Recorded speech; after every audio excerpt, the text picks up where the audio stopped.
저는 결혼이라는 단 한 번의 실수로 일자리도 직업도 잃은 30대 여자입니다. 세상살이에 미운 놈 떡 하나 더 준다는 말이 있잖아요. 제가 겪어보니 그건 착한 사람들만의 자기 만족이고 떡도 사람 봐가며 줘야겠더라고요. 진짜 미운 놈들은 떡을 주면 고맙다가 아니라 너가 언제 떡을 줬어? 이런 태도더라고요. 한마디로 은혜를 모릅니다. 전 사실 엄마처럼 되고 싶지 않아서 결혼 상대는 꼭 꼼꼼히 보려고 했는데요. 이게 참 결혼 전에는 모르는 게 많더라고요.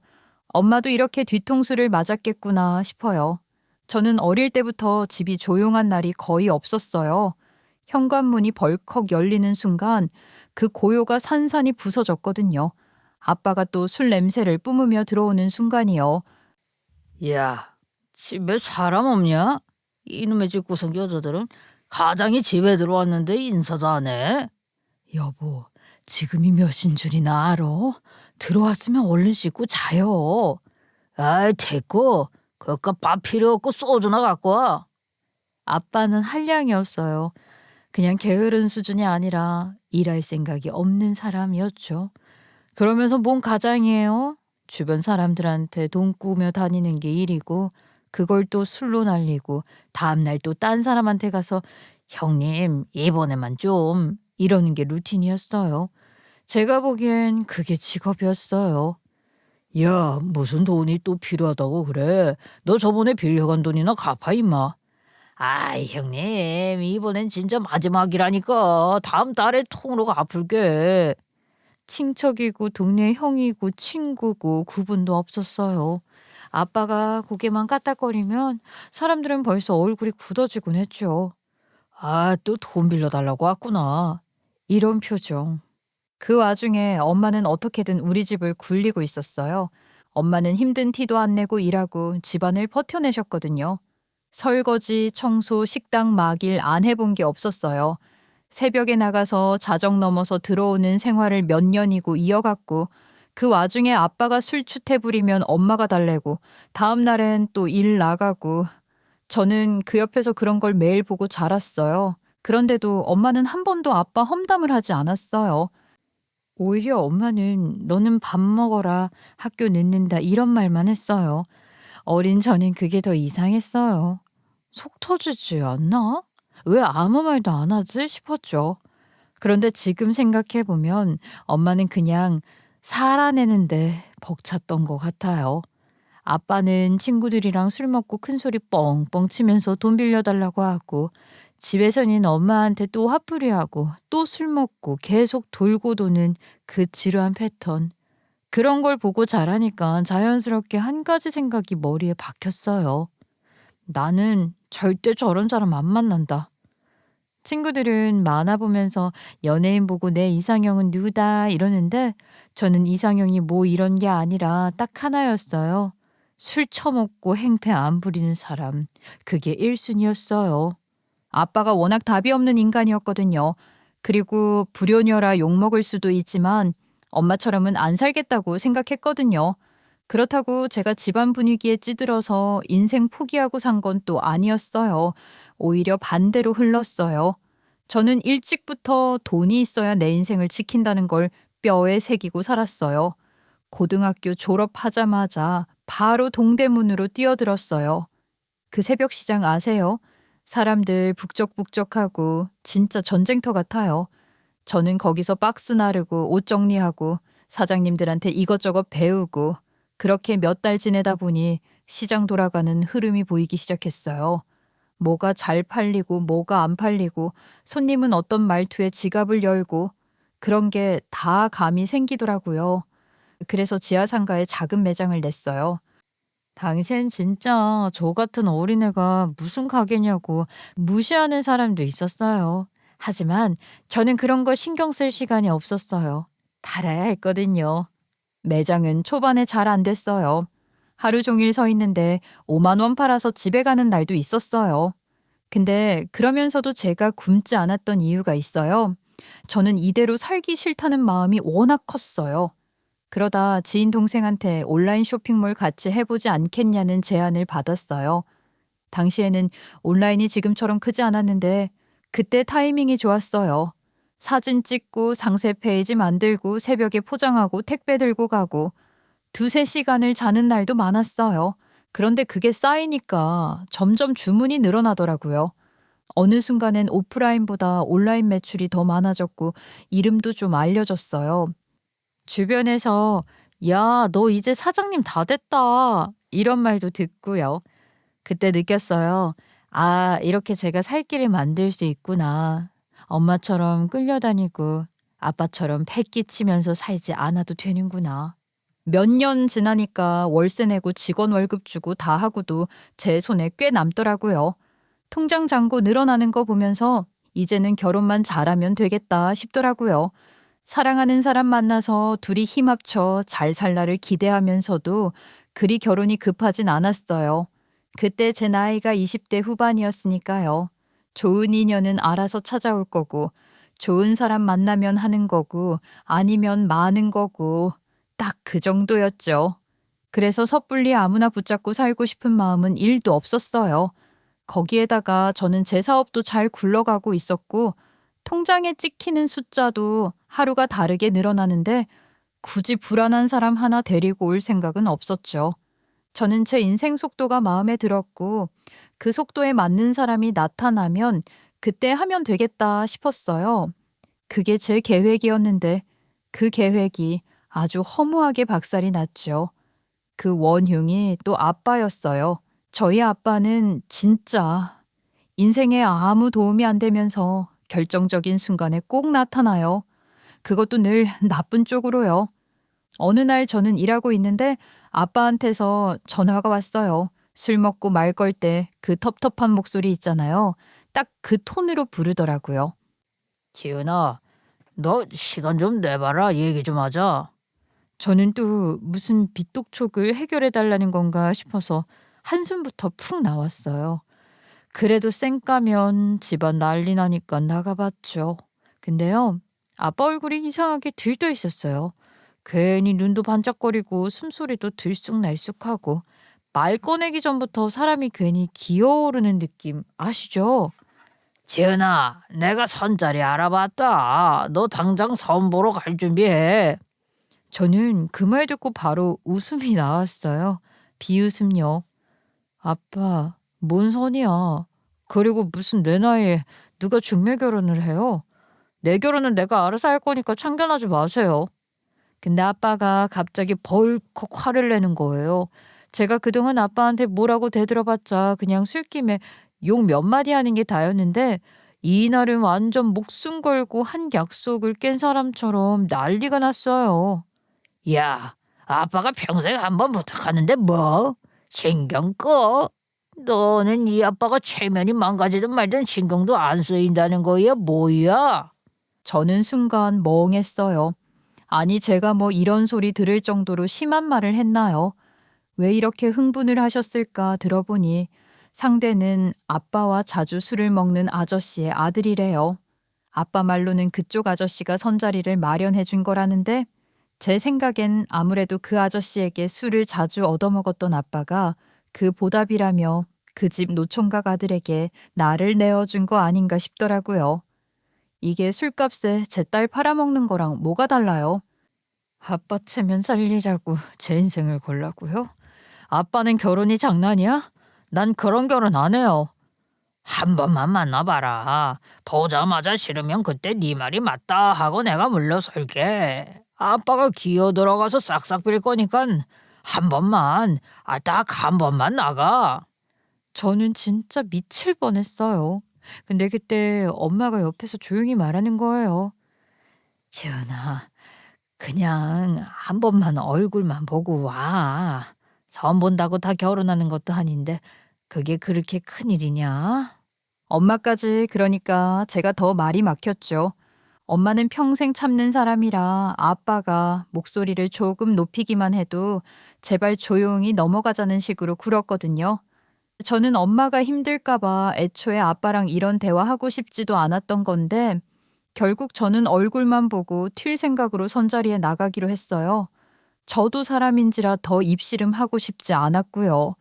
그래서 제가 선자리 나가면서도 마음의 준비 하나도 안 하고 그냥 앉아서 예의만 보여주고 대강 대화하고 나올 생각이었거든요. 근데요, 나와 있는 그 사람이 생각보다 꽤 괜찮은 거예요. 제가 사업을 하다 보니까 여성분들과 연이 없어서 아버지께서 자꾸 만나보라고 하시더라고요. 어쩌다 보니 나오게 되네요. 부담스러우시면 편하게 말씀하셔도 돼요. 저도 비슷해요. 그래도 직접 뵈니까 인상이 훨씬 좋으셔서 나온 게 막 나쁘진 않은 것 같네요. 그 사람은 유통업을 한다고 하더라고요. 직업도 탄탄하고 첫 인상도 나쁘지 않았어요. 조건을 따져보면 이렇게 괜찮은 사람이 왜 아직 노총각이지 싶더라고요. 근데 일만 하느라 타이밍을 놓쳐서 30 중반까지 결혼을 못했다더라고요. 그렇게 얘기를 나눠보니까 꽤 괜찮은 사람이었죠. 처음엔 그냥 억지로 만난 거니까 일회성 만남으로 생각했는데 어쩌다 보니까 두세 번 더 만나게 되고 만나다 보니까 묘하게 사람이 편안하더라고요. 말투도 부드럽고 배려하는 척이라기보단 자연스럽게 챙기는 타입? 남편이 사업하는 사람이니까 돈도 어느 정도 벌고 있었고 데이트할 때도 저한테 잘 맞춰주고요. 저도 장사꾼이었어서 그런지 같은 자영업자끼리 통하는 게 있었어요. 같이 밥 먹으면서 서로 장사 얘기하면 대화도 잘 통하고, 아, 이 사람하고 있으면 그래도 먹고는 살겠다. 이런 현실적인 판단도 있었고요. 친구들한테 이야기하니까 반응도 좋더라고요. 야, 요즘 세상에 말 편하고 경제력 있는 남자 흔하냐? 잡아라, 잡아. 너는 연애 결혼 아니어도 괜찮을 것 같은데. 원래 시원시원하고 일 잘하는 여자들은 이런 스타일이랑 잘 맞더라. 이런 식으로요. 저도 친구 말이 완전 틀린 건 아니라고 생각했어요. 결혼은 결국 같이 사는 파트너를 구하는 거고 남편은 당시 기준으로는 괜찮았어요. 뭐 나이 때문인지 직업 때문인지 결혼하면 아내는 전업으로 있어주면 좋겠다며 가부장적인 구석은 좀 있었지만 티가 팍 나는 수준은 아니었으니까요. 저도 이제 모아둔 돈도 꽤 있고 남편도 안정적인 사람이었으니까 그래, 결혼해볼까? 하는 마음으로 우리는 부부가 됐죠. 제가 바라던 연애 결혼은 아니었지만 사람이 좋으니 분명 괜찮은 결혼 생활이 될 거라는 기대가 있었던 거예요. 저는 결혼하고 나서야 진짜로 깨달았어요. 이래서 사람은 같이 살아봐야 안다고 하는 거라고요. 결혼 전에는 남편이 참 조용하고 차분한 사람이었거든요. 근데 그 차분함이 결혼 후엔 완전히 다른 얼굴을 하고 나타나더라고요. 처음엔 별 생각 없었어요. 사업하는 사람이니까 돈에 민감한 건 이해했어요. 저도 장사해본 사람이라 그 감정이 뭔진 잘 아니까 남편이 제게 이것저것 아끼자고 하면 그냥 그러려니 했어요. 근데 그게요. 점점 선을 넘기 시작하더라고요. 제 사소한 지출도 다 체크하는 거예요. 제가 10,000원짜리 화장품 하나를 사도 그거 가지고 뭐라 하는 거예요. 여보, 뭔 화장품을 또 샀어? 카드값 나가는 거 몰라? 필요하니까 산 거지. 스킨이 다 떨어졌었단 말이야. 고작 10,000원짜리 하나 산 건데 그것도 안 돼? 고작 10,000원이라고? 10,000원이 어디 땅 파서 나와? 아껴 쓰다가 할인할 때 사기라도 하던지. 타이밍 안 맞으면 할인 기간 못 맞출 수도 있는 거지. 아니, 언제 할지도 모르는데 그럼 얼굴 쩍쩍 갈라주는 거 참고 살아? 당신 내가 요즘 지켜보고 있는 건 모르지? 알아서 잘 처신해. 아니, 여보, 나 진짜 황당하다.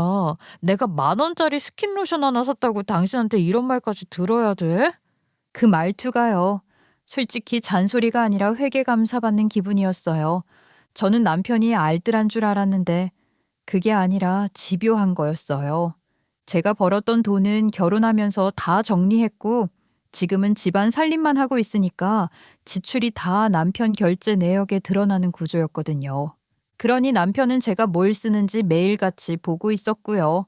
저는 결혼이 이런 건지 몰랐어요.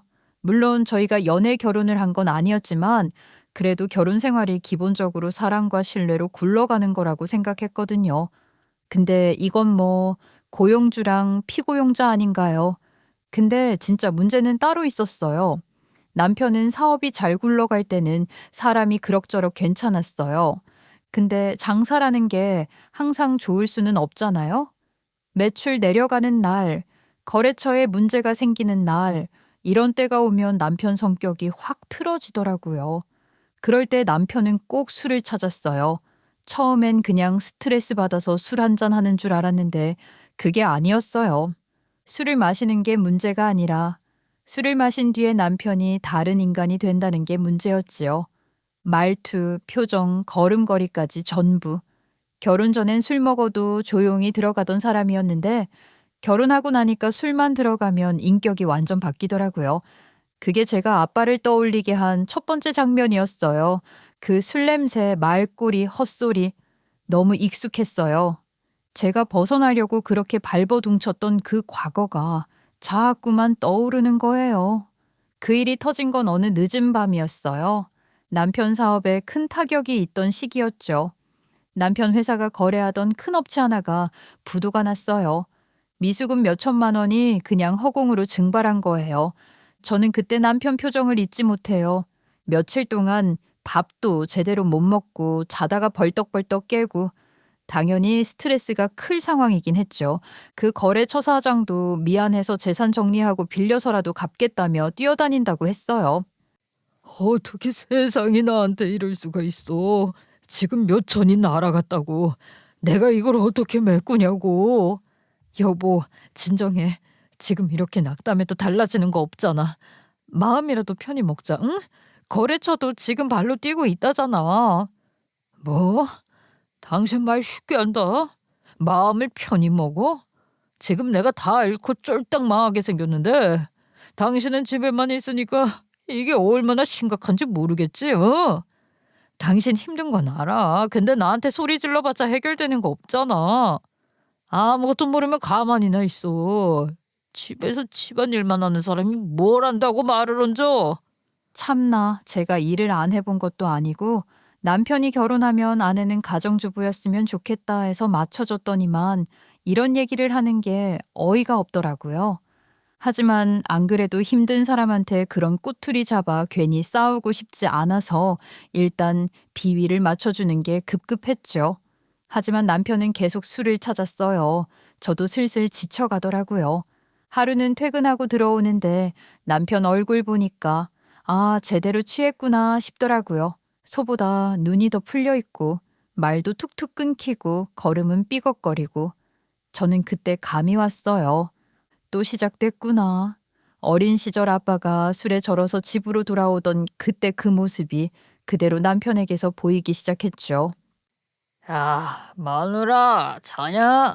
서방이 안 들어왔는데 잠이 와? 여보, 소리 좀 죽여. 지금 몇 시인데 난리야. 오늘은 또 왜 이렇게 많이 먹었어? 얼른 씻고 자. 아, 자긴 뭘 자. 술상 좀 차려. 내가 이 거지 같은 집구석에서 술이라도 먹어야 버틸 거 아니야. 술 당신이 어제 다 먹었잖아. 오늘은 안 먹는다며. 안주거리도 없어. 오늘은 그냥 자자 제발. 그런데 남편은 그 말에 갑자기 태도가 확 바뀌었어요. 짜증을 넘어 꼬투리를 찾기 시작한 사람 특유의 공격적인 목소리였죠. 야, 너는 집구석에서 살림만 하는 년이 째깍째깍 안 쳐두고 뭐했어? 집에 먹을 게 왜 이렇게 없어? 돈은 다 어디다 쓴 건데? 너 요즘 뭐 숨기는 거 있지? 뭐? 내가 뭘 숨겨. 당신이 생활비 줄이자고 해서 아끼고 있는 거잖아. 아휴, 제발 좀 자. 너 솔직히 말해봐. 혹시 처갓집에 돈 빼돌리는 거 아니야? 그러니까 이렇게 살림도 엉망으로 하는 거 아니야? 남편이 아무 근거도 없이 친정 얘기를 끌어올리는 순간 잠이 확 깨더라고요. 저는 그동안 남편 스트레스 때문에 웬만한 건 넘어가 주려고 했단 말이에요. 그동안 살림 아끼느라 장도 몇 번씩 미루고 한 번에 할 수 있는 건 모아서 하고 별별 걸 다 줄여가며 맞춰왔고요. 그런데 남편은 제가 아무 말도 안 하니까 기어코 친정까지 건드린 거잖아요. 그건 진짜 아니잖아요. 그래서 저도 바로 목소리가 올라갔죠. 내가 살림 엉망으로 하는 사람처럼 말하지 마. 당신 돈 허투루 쓴 적 없어. 집 안에서 나가는 돈 내가 더 잘 알아. 그리고 만약에 내가 친정에 돈 좀 쓴다 해도 그게 그렇게 아까워? 저는 남편이 조금이라도 이해해 주길 바랐는데 그럴 기색은 전혀 없었어요. 제 말뜻을 알아듣기는커녕 제가 반박하니까 바로 얘가 대드네.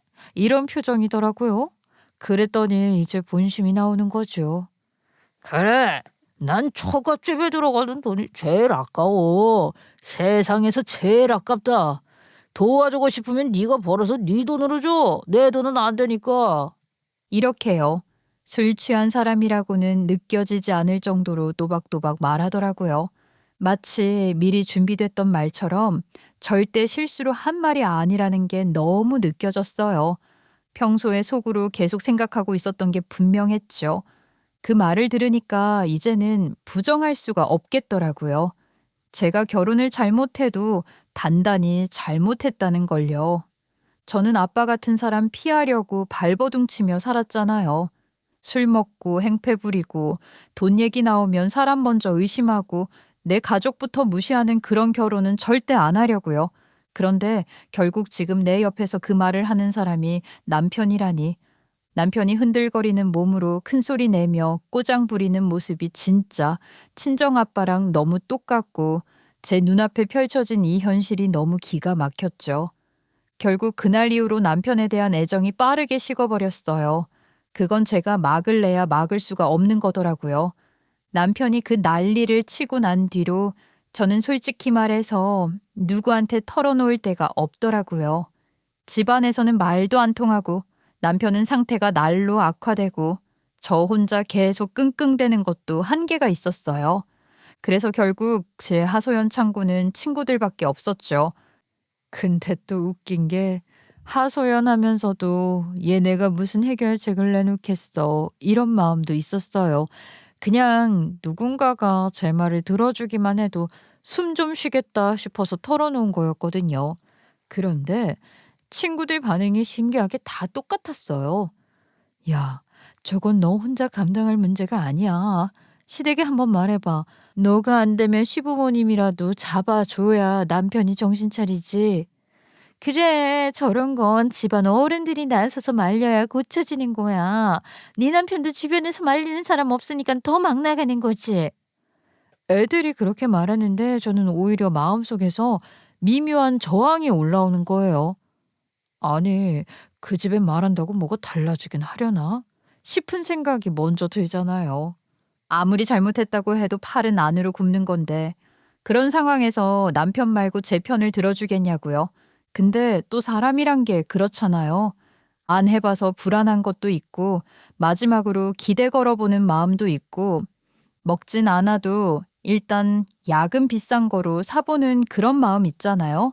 그래서 딱 한 번, 정말 한 번만 가보자는 마음으로 시댁에 갔어요.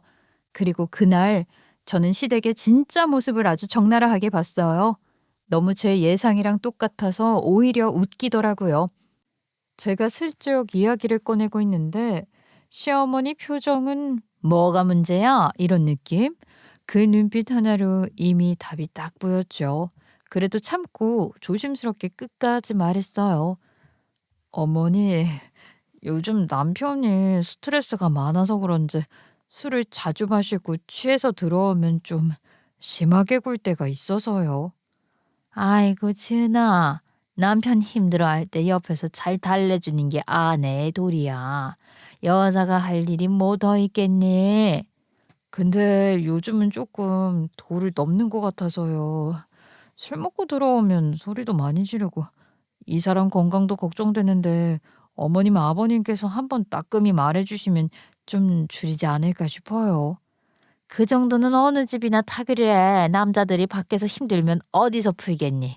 술이나 먹고 집에서 푸는 거지. 여자가 할 일이 남편 내줘 말고 더 있어? 너는 집에서 편하게 우리 아들이 벌어다 주는 돈으로 살림하는데 그 정도도 못 받아줘? 진짜 황당하죠?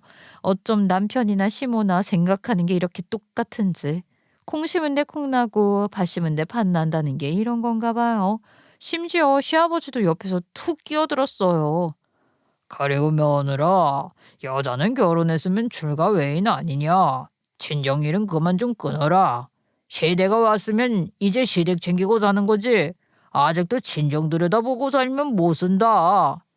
그 말을 듣는데 저는 진짜 멍해지더라고요. 솔직히 시아버지는 원래 우리 친정아빠랑 술 친구셨잖아요. 그래서 이분만큼은 그런 얘기 안 하실 거라고 생각했는데 그것도 제 오산이었던 거죠. 그래도 저는 마지막 자존심으로 말을 다시 잡았어요. 어머님, 아버님, 제가 오늘 말씀드리려고 하는 건 제가 친정을 챙기는 게 문제가 아니라 남편이 자꾸. 근데 시어머니는 제 말 끊기도 전에 또 들어오더라고요. 아이고, 내가 몰라서 그러는 게 아니야. 예, 내가 이 말까지는 안 하려고 했는데 말이다. 바깥 사돈이 술 버릇이 안 좋은 건 이 동네 사람들 다 알아. 나도 이 양반이 바깥 사돈이랑 술 마시고 올 때마다 얼마나 속상했는지 아니? 그래도 말이야, 내가 내조를 잘 해줬으니까 너희 시아버지는 딱 정신 차리고 지금 술 적당히 드시는 거 아니냐? 근데 바깥 사돈은 아직도 술고래 아니시니? 너가 친정에 돈 갖다 주면 어디 가겠니? 술집으로 다 가는 거지 않니? 그 말 듣고 저는 진짜 입술이 말라붙었어요. 저도 시어머니 말에 부정은 못하니까요. 맞는 말이었죠. 저희 친정아빠한테 돈을 줘봤자 술집으로 직행하게 될 건데. 그래서 제가 입도 못 열고 깨갱하고 있으니 얼렁뚱땅 남편 얘기는 뒷전이 되고 괜히 애먼 친정 얘기만 잔뜩 듣고 와버린 거예요. 남편 얘기하러 갔다가 오히려 혼만 제대로 나고 마음만 더 깊게 다쳐버렸지 뭐예요. 아빠는 평생 제가 짊어지고 갈 짐 같은 존재라 그렇다 쳐요. 아빠는 제가 어떻게 해도 절대 바뀌지 않는 사람이라 솔직히 기대조차 안 했어요. 근데 엄마는 다르잖아요. 엄마는 평생 끌려다니며 살았고 어릴 때부터 저를 위해 늘 뭔가를 포기하던 사람이었어요. 시집 다 보냈는데도 새벽같이 일어나서 식당으로 출근하고 하루 종일 접시 나르고 손님 쏟아져서 바쁘면 물도 제때 못 마시고 일하는 분이란 말이에요. 늦은 밤에 퇴근해서 집에 들어오면 다리 아프다고 벽에 기대 앉아서 발 주물러 가며 쉬던 그 모습이 눈에 밟혀서 저는 엄마에게만큼은 무조건 힘이 되어야겠다고 마음을 먹었어요. 그래서 제가 장사로 목돈이 생기는 날이면 솔직히 제일 먼저 떠오르는 사람은 남편도 아니고 저 자신도 아니었어요. 엄마였어요. 이번엔 엄마 겨울 패딩 하나 해드릴까? 발목 아프다던데 신발 좀 좋은 걸로 사드릴까? 이런 생각부터 먼저 들었죠. 결혼 전 모아둔 돈도 조금은 남아 있었고 온라인 쇼핑몰이 잘 굴러가던 몇 년 동안은 꽤 여유도 있었으니까요. 그때는 남편 몰래 엄마에게 슬쩍슬쩍 챙겨드리기도 했어요. 근데 결혼하고 얼마 지나지 않아 남편이 돈 문제에 얼마나 예민한 사람인지 제대로 보여주기 시작하면서 저는 엄마에게 드리는 돈도 굉장히 조심스러워졌어요. 큰 금액은 절대 안 되고 용돈은 말할 것도 없고 뭐 하나만 써도 "이거 왜 샀냐?" 따지는 사람이었으니까요. 그런 상황에서 제가 꾸준히 챙길 수 있었던 게 고작 한 달에 5만 원이었어요. 한 달 5만 원. 요즘 세상에 그게 큰돈인가요? 요즘에는 한 달 교통비만 해도 10만 원이 훌쩍 넘어가는데 그 절반도 못 도와드리는 정도예요. 물론 엄마가 이제 무료로 교통 타실 수 있는 나이라서 괜찮다고 그것도 너무 미안하다며 "지은아, 너도 살림해야 되는데 이러면 안 된다." 이 말부터 해요. 엄마한테 이런 말 들을 정도로 큰 돈도 아니라서 제가 챙겨드리면서도 미안할 정도였어요. 그렇게 아슬아슬하게 숨쉬듯 챙겨오던 5만 원이었는데 그게 결국 남편과 저 사이에서 핵폭탄이 될 줄은 몰랐죠. 남편 사업이 그때 한창 엉망으로 치닫고 있었어요. 어찌저찌 숨통을 이어오고 있는 통에 사무실 분위기도 살벌해지고 남편은 스트레스 받으니까 일단 술부터 찾다가 광폭해지고 하루도 안 빠지고 술을 먹고 들어오거나 아니면 집에 와서 술 먹을 걸 찾아 헤매고 제가 말려도 소용이 없었죠. 그냥 매일 밤이 작은 전쟁이었어요. 그러던 어느 날이었어요. 남편이 또 비틀비틀 들어와서는 냉장고 문을 벌컥벌컥 열면서 먹을 것 찾는데 딱 봐도 상태가 좋지가 않았어요. 뭔가 또 걸릴 것 같다는 느낌이 서늘하게 들었죠. 그리고 결국 제 예상이 현실이 됐어요. 남편이 거실 서랍을 휙 열다가 제가 일부러 깊숙이 밀어넣어둔 비밀 가계부를 발견한 거예요. 그 가계부에는 제가 엄마에게 드린 5만 원이 날짜별로 깔끔하게 적혀 있었어요. 제가 스스로 기억하려고 적어둔 건데 그게 남편한테 들킬 줄은 몰랐죠. 야, 이게 뭐냐고. 이거 뭐야, 어? 매달 나가는 5만 원? 이게 뭐냐고 물으면 대답을 해야 될 거 아니야. 그 말투가요. 진짜 누가 봐도 잡았다 하는 말투예요. 뭐 하나 걸리기만 기다린 것처럼 저는 머리가 띵했어요. 술이라도 안 마셨으면 뭐라 대화라도 해볼 텐데 남편은 이미 제정신이 아닌 상태였으니까요. 내가 뭘 했어? 처가에 돈 쓰지 말랬지? 내가 네 년이 처가에 돈 쓰면 어떻게 된다고 했지? 어? 서방 말이 말 같지가 않아? 이 인간 술 마시면 사람이 아니라고 생각하면서 무슨 말을 하든 한 귀로 듣고 한 귀로 흘리고 살았었는데 이 말은 못 참겠더라고요. 그깟 5만 원이 뭐라고 그걸로 니년 전연하는 소리를 제가 듣고 넘겨야 하나요? 요즘 물가에 초등학생 용돈도 5만 원이 훌쩍 넘는데 엄마 교통비 조금 챙겨드린 게 이렇게 욕먹을 일이냐고요. 어떻게 되긴 지읒됐지. 근데 나는 아니고 너가 이 새끼야. 뭐? 뭐? 너 지금 나한테 욕했어? 너가 아주 머리가 돌았지? 어? 저는 남편 얼굴을 멍하게 쳐다보는데 그 순간 화도 아니고 짜증도 아니고 뭐랄까 현타가 온 것 같아요. 내가 왜 이 인간이랑 이러고 있나. 이 인간이 뭐가 이쁘다고 그렇게 사정 봐줘가면서 멘탈 케어를 해주겠다고 욕먹으면서 참아왔나 하는 거예요. 이성적으로 생각해보면 제가 절대로 이 인간한테 이렇게 욕 처먹으면서 살 사람이 아니었거든요. 왜냐면 이 결혼을 시작할 때 저는 진짜 나름대로 준비도 많이 했고 제 나름의 기반도 있었고 절대 아무것도 없는 상태에서 울며 겨자 먹기로 남편한테 얹혀 살아온 사람이 아니었거든요. 아까 말씀드렸지만 애초에 남편이 결혼하자마자 제가 일 그만두길 바랬다고 했잖아요. 재윤 씨, 나는 결혼하면 당신이 퇴근하는 나를 마주해줬으면 좋겠어. 내가 못 버는 사람도 아니고 당신 속 썩이는 일 없게 할게. 내 가게도 있고 쇼핑몰도 있는데 갑자기 쉬라고 하면 좀. 집에 사람이 있고 없고가 정말 큰 차이가 있더라. 큰일은 남편이 내가 할 테니까 당신은 그냥 몸만 들어오면 돼. 남편은 항상 이렇게 말했어요. 큰일은 자기가 한다고 저보고는 그냥 들어오기만 하면 된다면서요. 그 말투가 얼마나 우쭐했는지 지금 생각해도 헛웃음이 나오더라고요. 근데 당시 저는 옷 장사하느라 몸이 지쳐 있었고 진짜 하루에 2~3시간 자면서 돌려왔던 시절이라 쉬고 싶은 마음이 조금 있었어요. 그래서 남편 요구를 받아들였고 제가 운영하던 가게를 접었습니다. 그때 돌려받은 보증금이랑 제가 몇 년 동안 악착같이 모아온 돈이 꽤 됐어요. 그걸 저는 결혼 자금으로 쓰려고 했는데 남편이 이미 집이 있다고 하니까 제 돈은 제 나름대로 안전하게 굴려보고 싶은 욕심이 있었어요.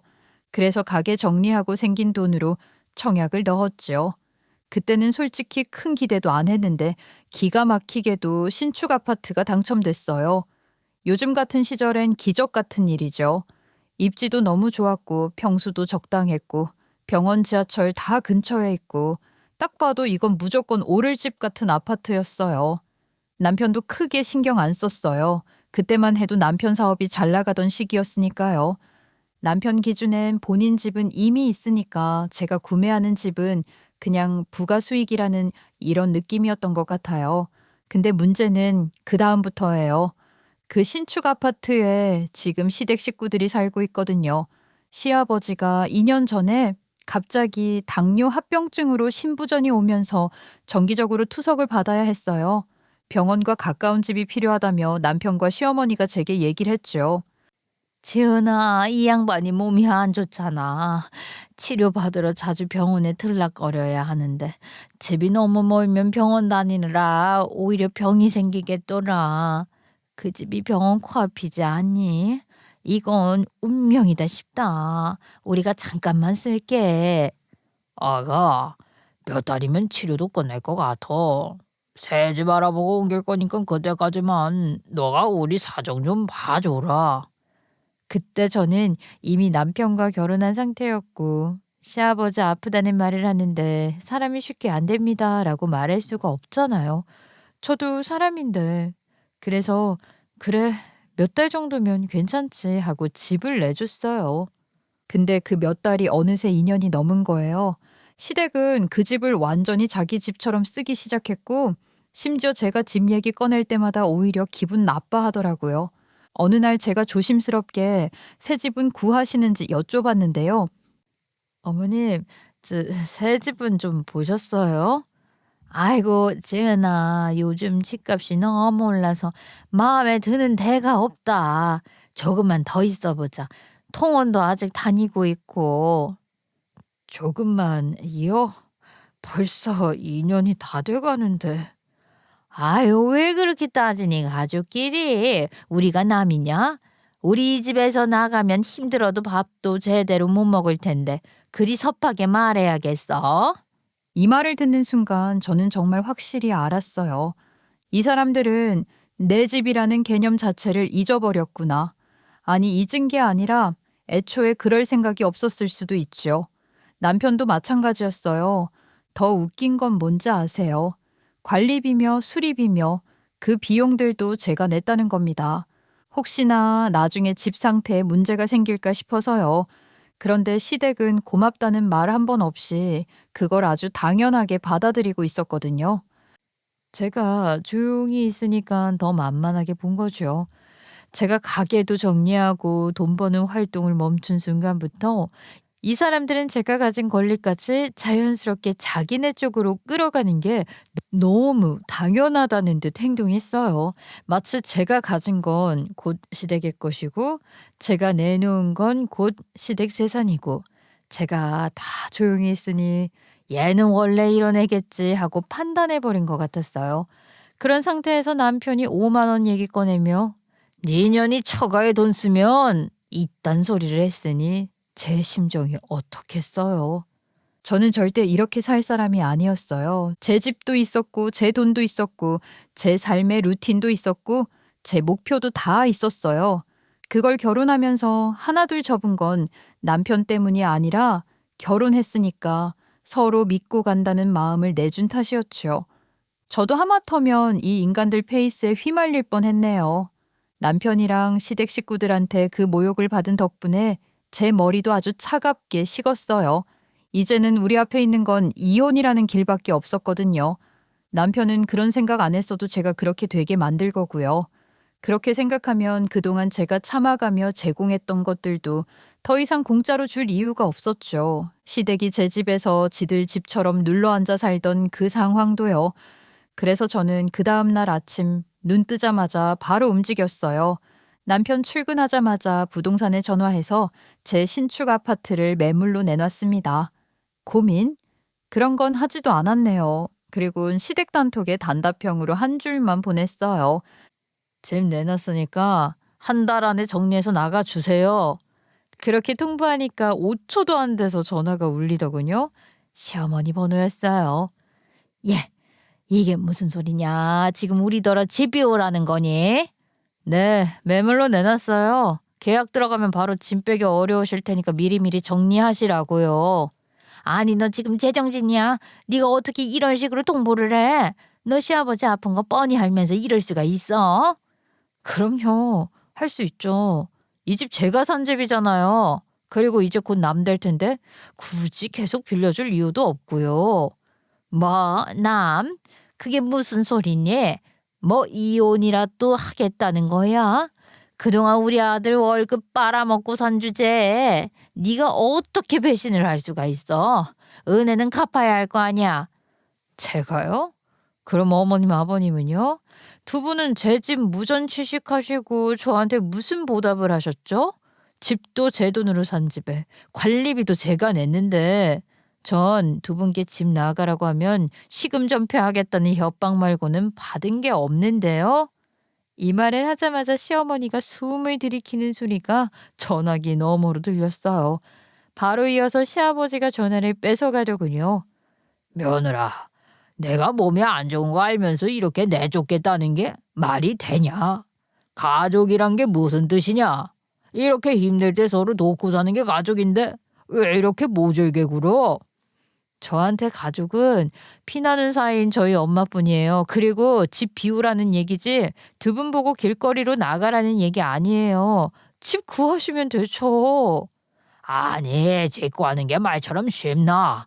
지금 이 나이에 어디로 가라고 말이야? 그건 이제 제가 책임질 부분 아닌 것 같네요. 이렇게 말하자 시어머니가 다시 끼어들었어요. 아이고 여보, 말해도 소용없어. 얘는 우리 굶어 죽는 걸 보고 싶어서 이러는 거니까. 그래 지은아, 너 잘났다. 우리 그냥 굶어 죽을게. 너는 눈 하나 깜빡하지 말고 잘 살아라. 어머님, 굶으시면 본인만 손해죠. 저는 상관없어요. 그렇게 말하셔도 저는 그냥 나쁜 전 며느리 하고 싶어요. 내조 잘하는 새 며느리 다시 얻으세요. 제 말투가 차갑다 못해 건조했는지 시어머니는 잠시 말을 잇지 못하더라고요. 그렇게 잠깐 기다린 뒤에 더 말이 없길래 전화 끊어버렸습니다. 그리고 1시간도 안 돼서 남편한테 전화가 온 거예요. 뭐 시부모님이 얘기 전했겠죠. 근데 방금 막 시부모님이랑 전화로 그 난리를 쳤는데 또 감정 노동하기 싫어서 안 받았더니만은 회사에서 급히 퇴근해서 들어온 거 있죠? 당신 왜 전화를 안 받아? 내가 진짜 황당해서 바로 집에 찾아왔네. 당신 미쳤어? 그 집을 왜 팔어? 팔고 싶으니까 팔았지. 뭐야, 고작 그 얘기하려고 조퇴까지 했어? 왜 파는지는 당신 엄마 아빠한테 다 말씀드렸는데 왜? 아니, 상의도 없이 집을 내놓으면 어떡해. 그 집 담보 잡아서 대출 받으려고 했단 말이야. 지금 회사가 어느 상황인지 알면서 당신은 생각이 없어? 어쩜 이리 당당한지 황당해서 제 입이 다시 막혔네요. 거래처 부도 이후로 자금 사정이 빡빡했는지 돈줄을 찾고 찾다가 제 집에 눈독을 들이고 있었나 봐요. 그런데 아직까지도 상황 파악이 안 되는가 싶더라고요. 내 명의, 내 집인데 누구 맘대로 담보를 잡고 대출을 받는단 말이에요. 제가 그동안 고분고분 내줘만 하니 시키는 대로 딱딱 대출까지 받아줄 거라 착각했나 보죠. 하지만 어림도 없죠. 제가 아무리 맛이 갔어도 그건 안 해줬을 겁니다. 남편이 소리 지르다가 지쳐 조용해진 순간 저는 그냥 말 끊고 이혼 서류를 바로 꺼내서 건넸어요. 남편 손에 종이가 닿는 순간 그제서야 표정이 확 굳더라고요. 이 인간은 그때 처음으로 아, 얘가 진짜 나랑 끝내려고 하는구나. 이걸 알아챈 것 같았어요. 여보, 이게 뭐야? 왜 갑자기 이런 걸 내밀어? 혹시 내가 어제 술 먹고 화낸 것 때문에 그래? 아니야, 여보. 내가 술 먹고 헛소리가 나온 거야. 그거 내 진심 아니야. 갑자기? 갑자기라고 생각해? 나는 우리 엄마한테 고작 5만 원 쓰는 것도 아까워하는 당신이랑 더는 살 자신이 없다. 그러면서 뭐? 담보? 나도 너랑 네 가족들한테 조금도 호의 베풀고 싶지 않으니까 너가 책임지고 니네 엄마 아빠 짐 같이 싸드려. 그럼 부모님은 내가 다른 데로 이사시킬게. 진짜야. 바로 알아볼게. 대신 집은 담보대출만 어떻게 좀 안 되겠냐?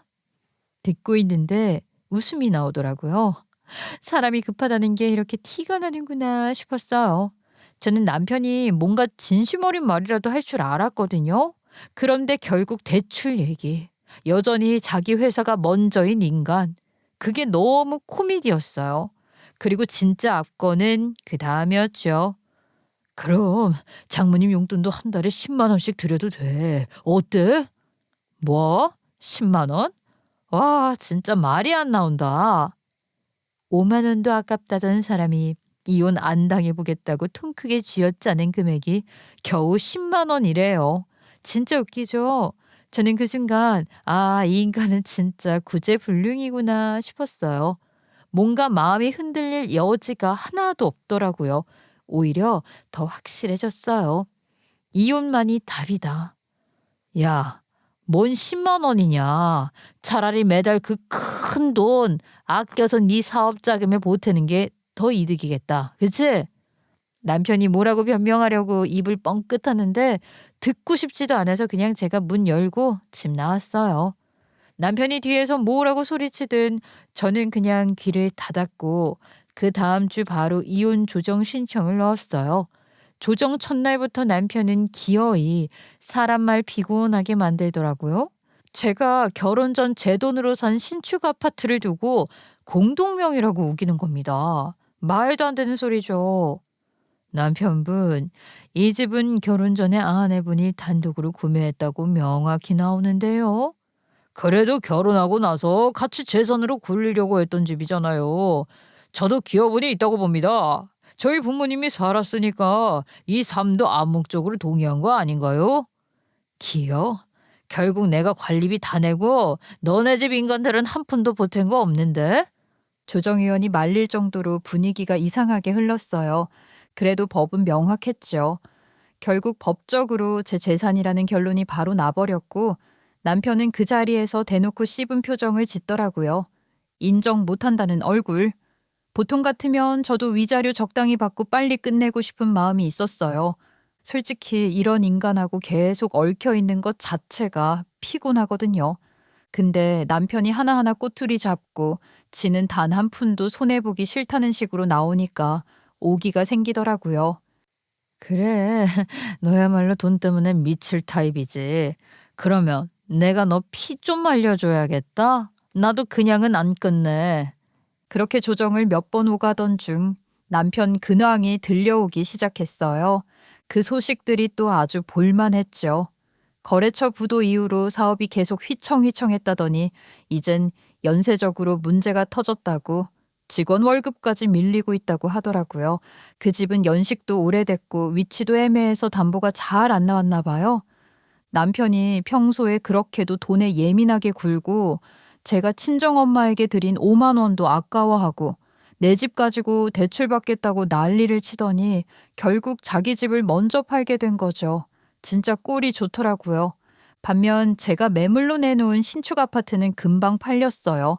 입지도 좋고 병원 근처라 경쟁 붙을 정도로 인기였어요. 계약도 순식간이고 잔금도 바로 들어왔죠. 문제는 시댁이었어요. 본인들이 집을 팔렸다는 거를 뻔히 알면서도 안 나가는 거예요. 부동산에서 여러 번 연락했고 제가 문서로 정식 통보도 했는데 그것도 무시. 결국 저는 경찰까지 부르게 됐습니다. 경찰이 있으니까 시댁도 더 버티지는 못하고 허둥지둥 짐 싸서 나가더라고요. 문제는 그 다음이었죠. 남편 명의의 집도 내놨던 상황이라 옮겨갈 데가 마땅치 않았던 모양이에요. 결국 급하게 작은 전셋집을 구해서 들어갔다고 하더라고요. 그 집도 병원과는 멀어서 시아버지가 투덜대고 시어머니는 동네마다 제 욕을 퍼붓고 다니고 자기들이 만든 사단을 제 탓으로 돌리는 건 원래들 하던 방식이니까요. 그래서 그런가 결국 친정아빠하고도 사이가 틀어졌대요. 주변 지인들에게 그렇게 제 욕을 하고 다니신다는데 솔직히 전 아무런 상관이 없었어요. 아빠나 전 시아버지 친구들이 다 거기서 거기겠죠. 그 사람들이 뭐라고 떠들어봤자 저는 귀 닫고 살면 그만인데요 뭐. 남편이랑 조정 몇 번 왔다 갔다 할 동안 저는 솔직히 남편 근황에 크게 관심이 없었어요. 그냥 빨리 서류만 끝났으면 했죠. 그런데 귀를 막아도 어딘가에서 들려오는 헛소문이란 건 꼭 제 귀에 들어오더라고요. 남편이 요즘 혼자 자취하며 산대요. 회사 근처에 있는 허름한 오피스텔에서 대충 밥해 먹으며 산다는데 듣자마자 그냥 그래 잘 지내라 하고 말았어요. 사업은 계속 기울고 직원들 월급 주기도 빠듯하다는 소식도 들렸고요. 저한테는 이제 아무 의미도 없는 이야기였어요. 그냥 그럴 사람이구나. 딱 그 수준이었죠. 근데 갑자기 전 남편이 연락을 해오기 시작한 거예요. 혼자 살아보니까 절실해졌는지 뭔지 톤 자체가 불쌍한 척으로 꽉 차 있었어요. 지연아, 혹시 잠깐 얘기 가능해? 우리 다시 한번 생각해보면 안 될까? 얘기? 문자로 해. 내가 진짜 많이 반성했어. 혼자 있으니까 그동안 내가 얼마나 잘못했는지 알겠다. 우리 다시.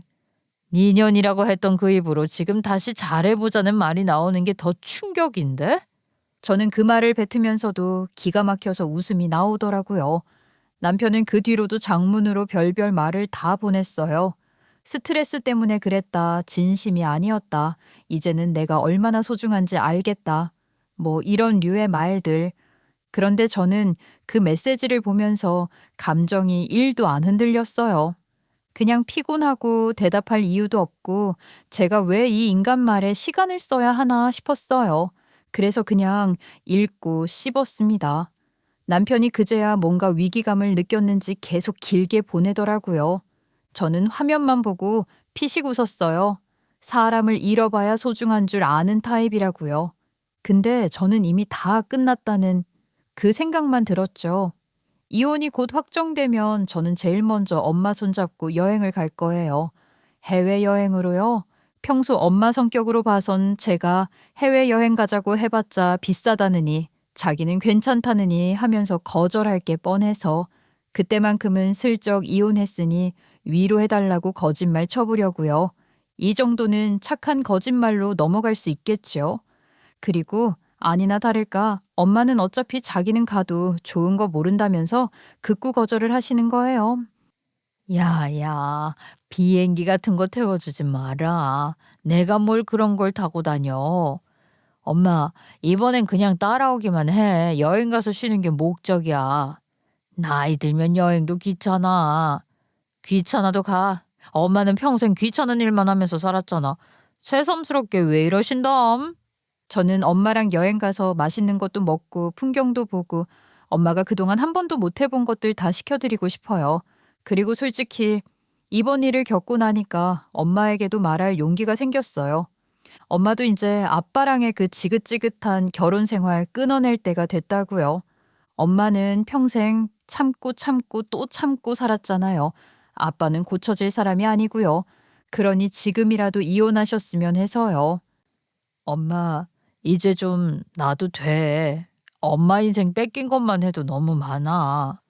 아이고, 그걸 내가 어떻게. 저도 했는데 엄마라고 못할 이유 없어요. 엄마 인생도 이제부터 시작하면 돼. 엄마가 지금이라도 편하게 살았으면 좋겠어요. 저는 제 결혼도 정리했고 이제 제 인생을 다시 깔끔하게 새로 짤 준비가 되어 있으니까 엄마 한 분 부양하는 것도 어렵지 않을 거예요. 남편이든 시댁이든 친정 아빠든 저를 괴롭히던 것들은 다 털어냈으니 말이죠. 이혼이 확정되는 순간부터 저는 제 마음 가는 방향으로만 살 거예요. 그게 이번 사건에서 제가 얻은 제일 큰 결심이거든요. 그리고 이제 진짜 끝으로 갈 준비가 다 된 것 같아요. 어디서부터 시작하든 이젠 제가 고르는 길만 걸을 생각입니다. 그럼 저희 모녀의 남은 인생도 응원해 주시면 감사하겠습니다. 제 이야기를 들어주셔서 진심으로 고맙습니다.